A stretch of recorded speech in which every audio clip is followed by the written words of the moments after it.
हाँ जी। हेलो दोस्तों, मैं संदीप सुडा आपका हार्दिक स्वागत करता हूं आपके अपने YouTube channel Hindi with Sandeep Suda पे। अपने एक स्कूल व्याख्याता प्रथम प्रश्न पत्र हिंदी व्याकरण के लिए एक सीरीज शुरू की हुई है YouTube पे। उसी वीडियो के लिए हम अपने चौथे पार्ट का वीडियो बना रहे हैं। आपके चारों के चारों प्रश्न सही हो जाए, इसी उद्देश्य से ये सीरीज शुरू की गई है।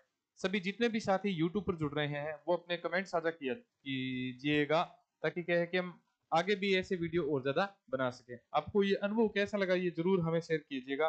और जो नए साथी जुड़ रहे हैं उनको बता दें कि ये जो वीडियो पहली बार देख रहे हैं जो बच्चे, उनको बता दें कि अपने यूट्यूब के साथ साथ गूगल प्ले स्टोर पर पढ़ाई संसार ऑनलाइन ऐप भी है। उस पर भी आप ऑनलाइन ऐप पर भी पढ़ाई संसार सर्च करके और वीडियो कंटेंट, पीडीएफ कंटेंट जो भी है वो प्राप्त कर सकते हैं। अपने स्कूल व्याख्याता भर्ती का जो 2024 से संबंधित पीवाईक्यू है वो अपने ओल्ड पेपर की सीरीज शुरू कर रहे हैं। तो आज अपने जो प्रश्न है वो पेपर सोल्व कर रहे हैं। वो है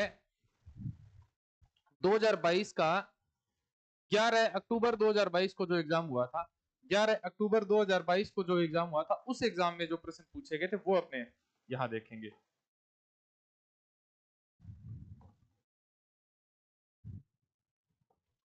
हाँ जी, मैं थोड़ी पीडीएफ को जूम कर देता हूं। कल बच्चों ने थोड़ा सा मैसेज किया था कि थोड़ी पीडीएफ है वो साफ नहीं दिखाई दे रही। थोड़ा सा आपने अपने मोबाइल की क्वालिटी है उसको थोड़ा सा बढ़ा देना, ताकि क्या है कि अब आपने साफ दिखाई दे दी जाएगी। ये देखो। हाँ जी, पहला प्रश्न है कि किस शब्द में अन्य प्रत्यय का प्रयोग नहीं हुआ है। किस शब्द में अन्य प्रत्यय का प्रयोग नहीं हुआ है, ये पहला प्रश्न है। तो इसमें स्थानीय है, दर्शनीय है, रमणीय है और माननीय है। इसमें कौन सा ऐसा शब्द है जिसमें अन्य प्रत्यय का प्रयोग नहीं हुआ है? ऐसे जब प्रश्न पूछे जाएं तो इनमें क्या है कि पहले आपको मूल शब्द देखना है। जैसे इसमें स्थान मूल शब्द होता है, इसमें दर्शन दर्श मूल शब्द है इसमें, ठीक है। दर्शन दर्शन में तो न प्रत्यय है, अन प्रत्यय और ये प्रत्यय मिलकर अन्य बन जाता है। इसमें मानना है तो मानना में ये ना आ जाएगा, ना कट जाएगा तो मान हो जाएगा। ये रमना, ये रमना है, ठीक है। रमना में ये ना कट जाएगा तो रम हो जाएगा, ठीक है। रमना, तो ये ना कट जाएगा, इसकी जगह अन्य प्रत्यय जुड़ गया तो ये रमणीय बन गया। ये दर्श के अन्य प्रत्यय लग, दर्शन अन प्रत्यय लग रहा है और ये प्रत्यय लग रहा है और साथ में अन और ये लगने से अन्य बन रहा है। तो दर्श के अन्य प्रत्यय लगने से दर्शनीय बन रहा है। मानना के नया ना हट जाएगा और अन्य प्रत्यय लगकर माननीय बन जाएगा। लेकिन स्थानीय में स्थान के ये प्रत्यय लग रहा है इसमें। ये याद रखना कि इसमें कौन सा प्रत्यय लग रहा है, तो इसमें कौन सा प्रत्यय लग रहा है, तो इसमें ये प्रत्यय लग रहा है। जैसे भारतीय है ना, राष्ट्रीय है, वैसे इसमें ये स्थानीय है। जो अगला प्रश्न है वो है कौन सा निम्न में से कौन सा शब्द एड्रेस का हिंदी समानार्थक नहीं है? अभिभाषण, संबोधन, मानपत्र और निवारण। इसमें जो ऑप्शन सही होगा, एड्रेस का हिंदी समानार्थक शब्द नहीं है, वो है निवारण। ये निवारण इसका उत्तर हो जाएगा, 4 नंबर वाला उत्तर हो जाएगा निवारण। निवारण का एड्रेस से संबंधित हिंदी शब्द नहीं है, वो कौन सा नहीं है, तो वो निवारण। प्रिवेंटेशन जो एक शब्द आता है, उस प्रिवेंटेशन शब्द है उसका समानार्थी शब्द होता है निवारण। अगला जो प्रश्न है 28वां प्रश्न, वो अपने देखते हैं कि निम्न में से शुद्धता पर विचार कीजिए। निम्न में से शुद्धता पर विचार कीजिए। धातव्य है, औदार्य है, सानिध्य है, यौवन है। ये मैं थोड़ा सा और जूम कर देता हूं इसको, ताकि आपको अच्छे से और दिखाई देवे। हाँ जी, ये जैसे धातव्य है, जैसे ये औदार्य है, जैसे ये सानिध्य है, जैसे ये प्रवर्तक है। ये जैसे धातव्य शब्द है तो धातव्य शब्द ये होता है ध्यातव्य, ये दातव्य होता है। औदार्य शब्द ये बिल्कुल सही है, ये तो गलत है, इसके स्थान पर ये दातव्य सही होता है। ये सानिध्य बिल्कुल ही गलत है, ये सानिध्य इस वजह से ऐसे सही नहीं होता, ये सानिध्य ऐसे सही होता है, सानिध्य, ठीक है। ये जो सानिध्य बताऊंगा मैं, सानिध्य कैसे शब्द बनता है। ये प्रवर्तक बिल्कुल सही है, प्रवर्तक, इसमें प्र उपसर्ग है। ये जो यौवन शब्द है, यौवन शब्द भी सही है, ये ऐसे कैसे है, यौवन शब्द है, ये यौवन शब्द भी ऐसे सही है। तो इसमें कौन सा उत्तर हो जाएगा? एक तो बै सही है, एक द सही है और एक ये सही है। बै द और ये 3 नंबर उत्तर सही हो जाएगा। अपने बात करें ये जो सानिध्य शब्द औदार्य शब्द कैसे बना है, तो मैं आपको समझाऊं थोड़ा सा। ये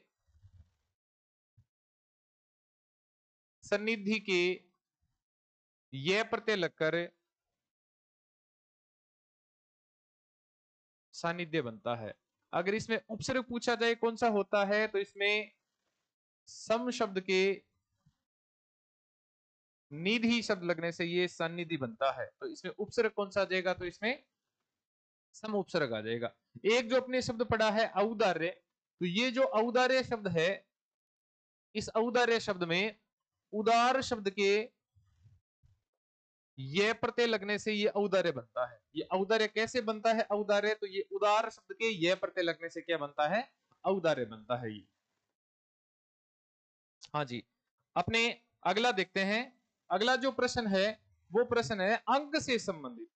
वो प्रश्न है कि इस विकल्प के सभी शब्द है वो अंक के अर्थ बोधक है। अंक का मतलब गोद होता है, अंक का मतलब डब्बा होता है। ये 4 नंबर ऑप्शन सही हो जाएगा। ये जो इसका उत्तर हो जाएगा 4 नंबर। ठीक है, नाटक का एक खंड होता है अंक, बिल्कुल सही बात है, लेकिन अंक का अर्थ समीप नहीं होता। पार्श्व का अर्थ अंक कह सकते हैं, लेकिन आकृति को अंक नहीं कह सकते। पंक्ति अंक से संबंधित, गणित अंक से संबंधित नहीं हो सकता।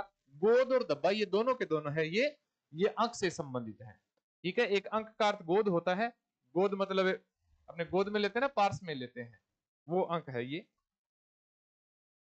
सॉरी, हाँ जी, अगला जो प्रश्न देखते हैं, जो अगला प्रश्न है वो है कि किस शब्द का संधि विच्छेद अशुद्ध है।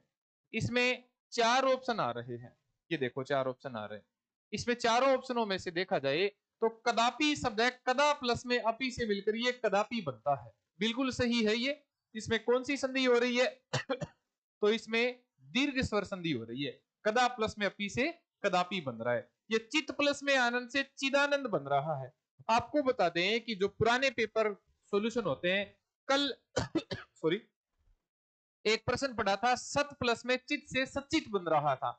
आज चित प्लस में आनंद से चिदानंद बन रहा है। आपके अगले एग्जाम में पूछा जा सकता है सच्चिदानंद शब्द का संधि विच्छेद। आपके एग्जाम में पूछा जा सकता है सचित शब्द का संधि विच्छेद। आपके एग्जाम में पूछा जा सकता है चिदानंद शब्द का संधि विच्छेद। रिपीट हो रहे हैं सारे के सारे प्रश्न। देखो तो ये जैसे चिदानंद है, चित प्लस में आनंद से चिदानंद बन रहा है, और इसमें कौन सी संधि हो रही है, तो इसमें व्यंजक संधि हो रही है। ये भी सही है, ये भी सही है। ये जैसे वीर प्लस में अंगना से मिलकर ये वीरांगना बन रहा है, ये भी बिल्कुल सही है। इसमें कौन सी संधि हो रही है, तो इसमें दीर्घ स्वर संधि हो रही है। लेकिन ये देखो जगत प्लस में जननी से मिलकर जगत जननी बन रहा है। ये जगत प्लस में जननी से मिलकर जगत जननी नहीं बनता। ये जो जगत जननी होता है,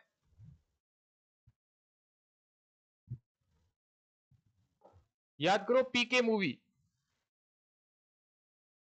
पीके मूवी याद है क्या आपको?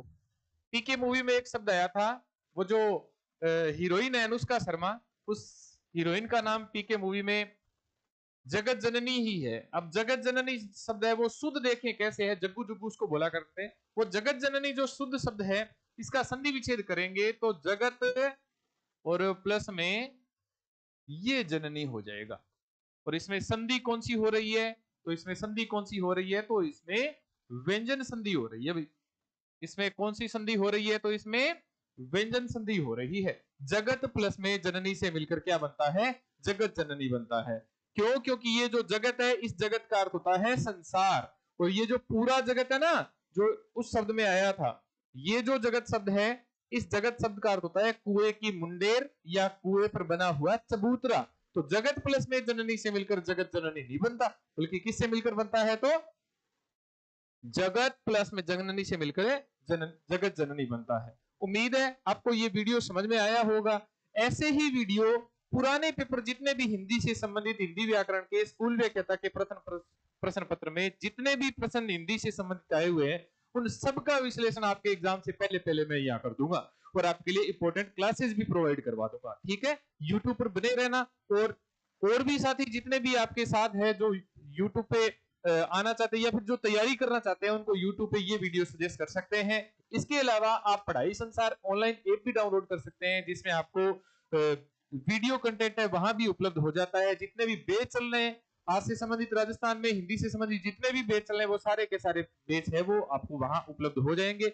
मिलते हैं आगे अगले एक वीडियो के साथ में, तब तक आप अपना ध्यान रखना, स्वस्थ रहना, मस्त रहना, तैयारी करते रहना। और आपको ये वीडियो कैसा लगा ये कमेंट बॉक्स में जरूर लिखा करो भाई, ठीक है। आपको कोई डाउट है तो उस डाउट का सोल्यूशन भी मैं दोबारा करवा दूंगा। अगर कोई शब्द गलत लिखा गया, गलत आपको समझ में या फिर समझ में नहीं आ रहा, तो वो भी मैं आपको यहाँ प्रोवाइड करवा दूंगा।